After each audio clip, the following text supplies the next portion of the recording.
E2E testing or end-to-end testing in Angular is a very important skill, especially in the AI coding era, because you need to have guardrails around your project when you are generating code with AI. And in this video, I'm going to tell you all about it. I'm going to start with why we need to do E2E testing, how to add it to an Angular project using a simple command, and we're going to generate our first test with AI agents. And then at the end, we are going to run the test and try to fail it, and we're going to see the different modes, headed and traced. So a lot going on in this video, and it's an important skill to have. Do watch till the end. So let's get started. Okay, so let's start with the whole concept or a bit of theory behind the end-to-end tests and why they are needed. Okay, so first we have three levels of testing for any web application. The first is unit test. Now, unit tests, they test small functions or parts of the application, and they do it in isolation, okay? So we mock our dependencies to the functions, and then we only test the functionality of that specific function. So these are by its nature very fast, and there are lots of unit tests for any specific functionality in your Angular application. But it only tests the unit in isolation, so we need something more when we need to test something in a bigger part of the application, okay? And for that, we have integration test. This is the second level of testing. This tests integration between different parts so that we can be confident about whether the parts are working well together or not. And this is a bit slower than unit test because we are testing different parts, so it might take a bit longer. And then we have E2E tests. Now, E2E tests are end-to-end tests. So they test the end-to-end functionality or user flows, just like how a user would operate or use your application. So these are closest to how a user would test it. Now, technically, they are also a type of integration test because they test the integration of the whole system from end to end, and it tests complete flows as a user would. And now this type of test is now really crucial in the AI era because at the end of the day, we want our applications to be useful to our users. So this is closest to the real thing, but there's a caveat, and it's also the slowest because it requires operating a real browser, whether a headless browser or a headed browser, but it's still a browser, so it takes time, and it's simulating all the actions that a user would take on its own. And also, because it is a real end-to-end test, it might also involve network and other slow asynchronous things. So we might have to wait for things. So that is why also it is a bit slow than the unit test. So why are E2E tests needed? Because we need to provide guardrails to our AI agents or even while manual coding. Before we deploy our application to production, we need to make sure that our application is working end-to-end correctly for the user. Okay, so instead of more theory, I'm just going to get started with installing Playwright as an E2E tester in my Angular application. Now, my Angular application is basically my Angular dashboard template, which I also sell as a paid template. By the way, if you're looking for a template, you'll find the link in the description. But it has a nice login screen here, a very simple login screen here, and it has basically two modes. So it's the demo mode and there's a Firebase mode. Now I'm going to use the demo mode for the end-to-end testing so that there's less delay, but you can very well also use the Firebase mode because end-to-end testing, you do it on a browser, you can actually do it on real accounts as well. Okay, we click on the login. So what we want to do is we want to test the login functionality here. We're going to click on login here, and you can see that it goes into the channel dashboard here. And then we're going to click on logout here and comes back here, okay? So this is the flow that we want to test, and this is the application that we want to test it on. Now for an Angular application, this is Angular version 21. We use a very simple command called ng-e2e. And this is a command from the Angular CLI. I'm going to go in cursor now, and I'm going to use the cursor IDE window, but you can also use the agents window if you'd like to, because this is similar to VS Code. If you want, you can also use VS Code with Copilot if you'd like to use in that sense, okay? Now for the first part, we're going to stop the server here, and the first part we're going to do is ng-e2e like this. And once we run that, we're going to see that the CLI gives us different options. So it says that it cannot find any E2E implemented in the application as yet. I haven't added any end-to-end testing here. There are lots of options for that. And traditionally, Cypress was a very popular option. But recently, Playwright also has become quite a standard for that because of its easy to use API. I use Playwright in my other material theme builder project as well, and I found it really useful and really simple to use. So I'm going to go with Playwright here. Once you select that, it's going to try to install this. It says it needs to install Playwright browsers. So I say that, okay, no, don't install the Playwright browsers right now. And it's going to install the Playwright test package here, which is going to be used for that. And now you can also see it's adding Playwright config. So this is the file where we add configuration for the Playwright testing. And it also added an example spec.ts here. Great. So Playwright is now installed. You can see an example.spec here. So this is an example test here as you saw here. Okay. Currently, we're just going to delete this because we don't actually need this test here. Great. So now Playwright is installed. Okay. Let's move on to actually adding our first test. So we want to add a test as I showed you for the login functionality. Now the login functionality seems to be simple, but it has different test cases. Okay, so you can actually leave the fields empty. As you saw here, you can leave the fields empty. It should then give validations that, okay, this field is required. You can also give the wrong email and password. That should give an error and a snack bar in return. Then when you do correct email and password, it should go to the dashboard and it should show the dashboard. And then when it's in the dashboard, it should log out and it should work. The logout should work and take you back to the login. So seems simple, but for a test, this is quite a comprehensive test, all right? So if you want to do it manually, you can go for manual coding as well. But I'm going to use AI agents because it makes it so easy for you to translate this natural language login flow into real code in Playwright. So if you're not aware of the exact syntax in Playwright, you can try that for the first attempt.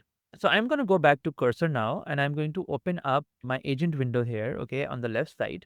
And I'm going to select cursor Grok 4.6 here because it's the latest model and it's the cheapest model as well, the fast version. You can use any model that you would like to. Okay, so I'm in agent mode here and I'm going to use a prompt that I already have here with me. And I'm going to say that I want to add an E2E test for login functionality. It should test the following cases. I tell it what should happen when you actually log in, how it should behave, and I give some 10 points to it. You can make it shorter as well and let the AI do its job itself as well, but I want it to be a bit more specific for this tutorial. And at the end, I also want to add, I prefer to use semantic locators. I'm going to tell you later on in the video about why this semantic locator is important. So now I'm just going to run this and we're going to see what it does. Okay, and since now the agent is working, we are going to let it work. And now you can either watch it work or you can go get your coffee. We'll come back when this complete. Okay, it's just done right now. So it says the login E2E spec is in this and passed against the demo app. And by its nature, you can see that an agent always tries to pass the test. So the test that it is created, it ran that test on the browser and it verified that it passes. So this is really important for AI agents, these testing, because they give a feedback loop to the AI agent to complete its work correctly and successfully. Okay. So as it says that it covers the full flow with semantic locators. So let's go to the code now and let's see what it has generated so that we can just look at a few best practices that I want to discuss with you about Playwright code here. So we're going to go in E2E here and login.spec here. You can see that it has created one big test for login and it tests, validates fields, rejects invalid credentials. Let me just put it at the side here so that we can look at the test in complete.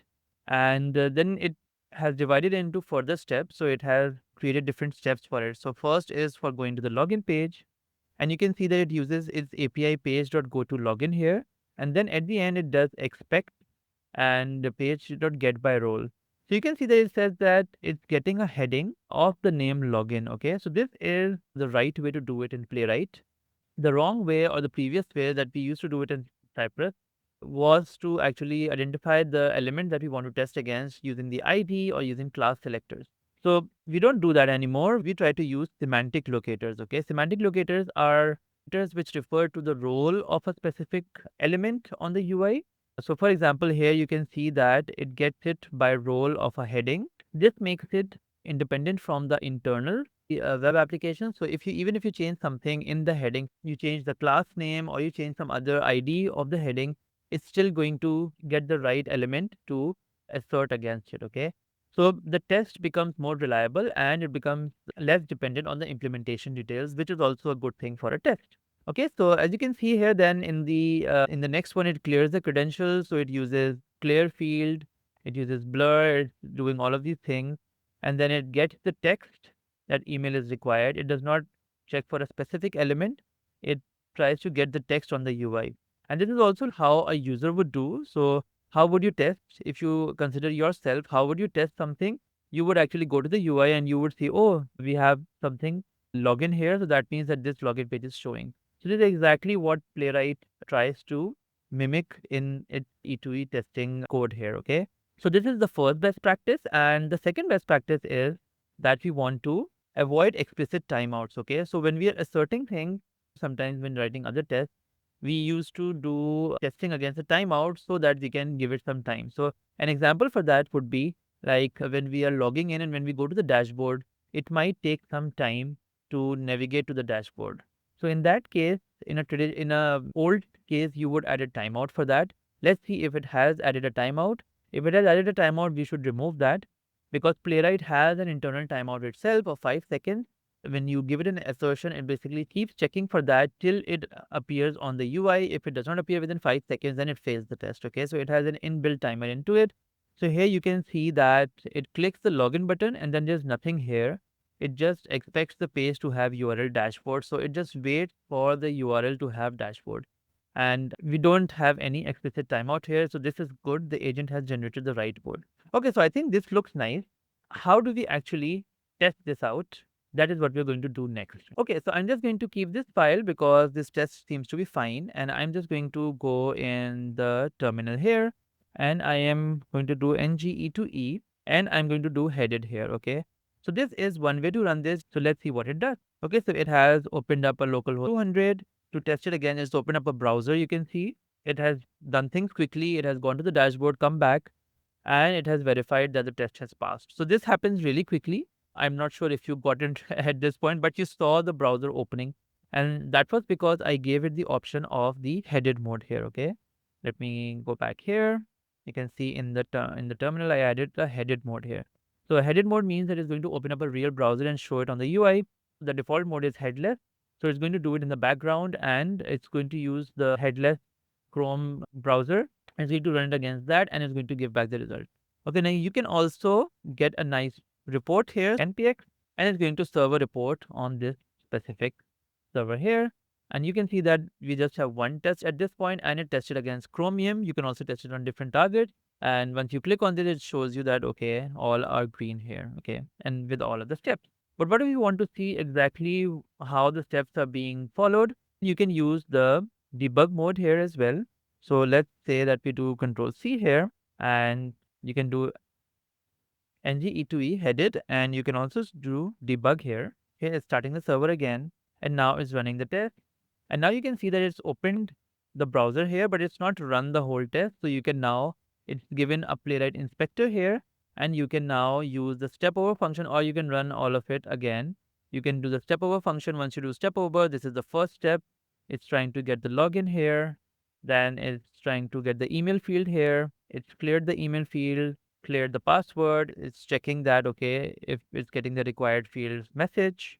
And then it's entering a wrong user. It's trying to log in. It gets an invalid email or password snack bar here. It closes that, I think. No, it doesn't close it, so we don't need to. Okay, then it goes and it gives the right password. It goes to the login and we go back to, we go to the dashboard as we're supposed to. And then we verify that, okay, we have the channel dashboard written here. And then we refresh it to verify that the login is being persisted. And then we go forward again and we click on the button here, as you can see, and we see the logout button. We click on this and then we verify that we are back on the login page here. Great. So we have closed this and now you can see step by step how you do that. But obviously when you are running lots of tests, you wouldn't want to do this. But if you want to debug a test, you can actually debug it in this way. Also, another useful option is to give a trace option here. I should do trace on. Okay. So trace option is very useful when you want to get screenshot at each step so that you can verify it later and you want to see if the test is working correctly. Okay, so it's now running the test again, running the different steps. And now it has a report here. Now we can go in the report again. So we can do npx playwright show report. And in the report, you can see that we have a view trace option here as well. So once you click on view trace, you're going to see that we have all of the steps here and you can verify that everything is working as it's supposed to in all of the sections. Great. Okay, so these are the options, some of the simple options that you need for if you want to debug your test. But the real flow is basically, if you want to make a reliable test, is to run the test. You verify it passes. We have done that 2 to 3 times now. And then we also need to break some stuff, okay? so that we can verify that this test breaks. It's called the red green refactor loop. Okay, so it starts with a red, but in our case we verify it passes first, but we also have to verify that it fails if something breaks. Okay, so in my case, what am I going to do? Let's say that your agent basically is generating your code now, and while generating some other feature, you somehow disabled the out menu here, and you haven't verified that because you didn't look at that feature. You have relied on your E2E test to tell you whether all of the other functionality works. So let's say that we go in our code here and we do a small thing. So let's say we keep all the changes here and we are going to go in our header here, in our header component. So we have a mat menu here. We're using a mat menu trigger for on the profile menu. Let's say the agent somehow remove that because AI agents can sometimes do things which are not needed specifically. So we're going to save this and now we're going to run the test again. If our test is a reliable test, that it tests the actual functionality, then it should fail, all right? Okay, so we are going to do ng e2e trace. Let's do it with trace on so that we can verify it later as well.